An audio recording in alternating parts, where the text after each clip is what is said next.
Day 118 of the 29th year and beyond. So, I have a question for you. Yes, ma'am. What is your favorite comfort food? Comfort food. Do you know what a comfort food is? I would have to say lasagna. Okay. That's a comfort food. Okay, for you, yes, it would be a comfort food. Yeah. What else? Comfort food. Mm-hmm.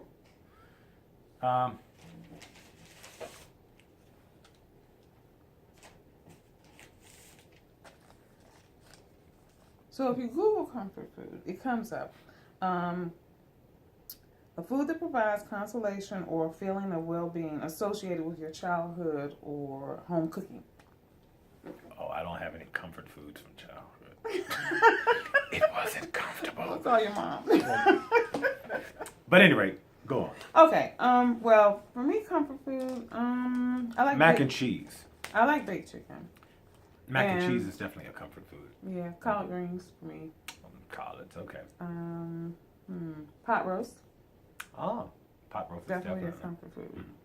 So when I think of comfort foods as a chef, I think of foods that are just that, foods that provide people a reminder of their childhood, like grandma made biscuits or something like that. And for me, something that usually is taxing. Most comfort foods are not quick fixes. They take a long time to prepare, and it's the Thanksgiving foods and that kind of stuff. Oh, definitely, yeah. And so when I started thinking about a marriage and where we're at right now, we're sort of in a comfort food kind of stage. Ooh. Are you lasagna or pot roast? I'm spicy. All righty. Caliente.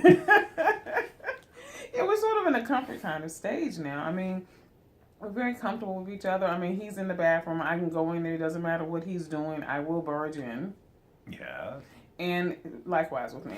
But when you say comfort, because I don't want people to think mediocre or, it is just knowing that person so well that you become almost an extension of one another. Exactly. I know how to prep for your life. And you do it well. Yeah, I mean, I know what I have to chop up and what I have to cook, and Yeah. sometimes I have to slow cook it. Yeah. But then there's all times I have to fry it too, because And then there's those microwavable moments when I'm hangry. Yes, and you do get hangry. Yeah. And so I think as a marriage progresses, you get to a point where you start to know the likes and dislikes of one another. Yes. And that's growth. Definitely. It's growth. But again, it's also truth.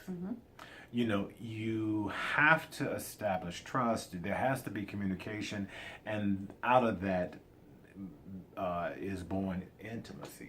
And the more intimate you are with one another, the more that comfort is there. And knowing that at the end of the day, no matter what happens, I know Gail's got my back. I know that regardless of what kind of fighting I have to do out there, when I come home, this is my haven. This is that place where I can retreat. I'm in the foxhole not with an enemy, but with the very person who I have her back and she has mine. And isn't it interesting when you think about comfort foods? None of them are quick. It takes time, and so you just don't jump into having a comfort food. It's not something I can come home and make right after work. I have to have prepped it or put it in a slow cooker. And so when I think of comfort foods, that's sort of what I think of. Stuff that takes time. That sometimes you have to marinate the meat. Sometimes, it's just Look at how deep you just went. No. Because relationships marinate. Yes, exactly. Yeah, and if you want it really tender, it takes some time. It does. Yeah, wow. Yeah, That's awesome. 29 years. And beyond. And beyond. Or